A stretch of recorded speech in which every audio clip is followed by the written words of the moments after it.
Over to Malaysia now. A high-stakes legal drama is unfolding there. McDonald's Malaysia versus BDS. First of all, what is BDS? It stands for Boycott, Divestment and Sanctions. BDS. Who does it target? Israel. BDS is a global movement of multiple stakeholders like trade unions, activists, churches and academic associations. Its job is to put economic pressure on Israel, like promoting the boycott of Israeli businesses or asking banks to stop operations in the country. And why does BDS do this? They say they do this to help Palestinians, which brings us to the legal drama in Malaysia. It all started after the Hamas attack on Israel. The McDonald's Israel franchise offered free meals to Israeli soldiers. BDS was enraged.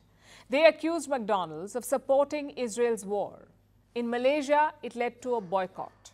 Many customers stopped eating at McDonald's. They even had to lay off some workers, which is why McDonald's Malaysia is now suing BDS. They say BDS made false and defamatory statements about McDonald's, so they want compensation. How much? More than $1 million. But honestly, this goes beyond the money. It raises a much larger question. The question of corporate boycotts. Before we get to that, let's look at some basic facts. McDonald's is not suing BDS, only McDonald's Malaysia is. And these are two different companies.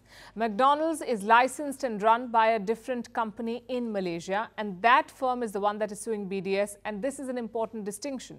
Secondly, Malaysia is firmly pro-Palestine. In fact, forget pro-Palestine, Malaysia is pro-Hamas. Listen to what their Prime Minister said in October last year.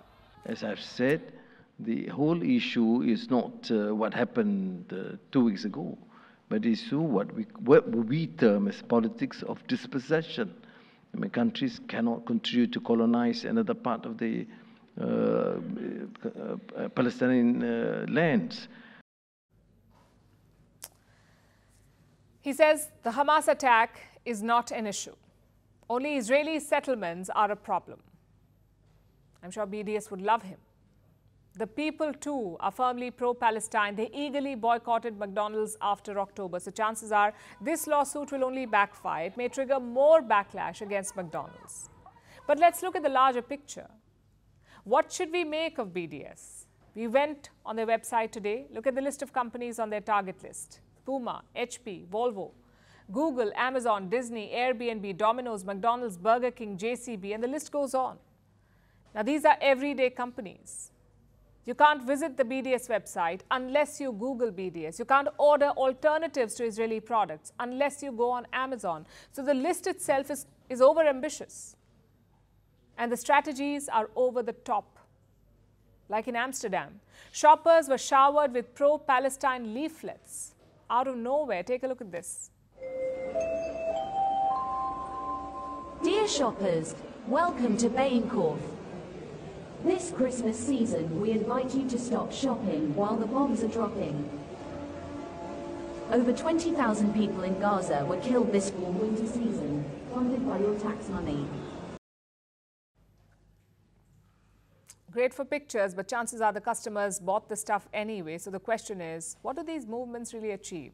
Boycott movements had great success against South Africa's apartheid regime. With Israel, it's been limited though.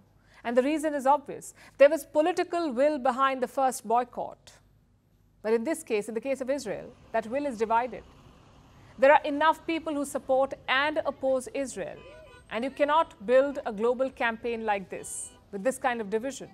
Also, the idea is fundamentally flawed. Just think about it. Politicians are supposed to resolve the Israel-Palestine conflict. Not just this war, but the root causes of it. Only they can make a difference, politicians, policymakers. But here the onus is being placed on ordinary people. We are being asked to not eat a pizza or order a Big Mac or not wear Puma shoes. As if that will stop Israel's war or bring a two-state solution. It won't. All it does is guilt-trip ordinary people.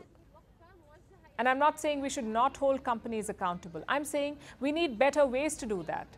Put pressure on governments instead. If politicians join your boycott, companies will follow.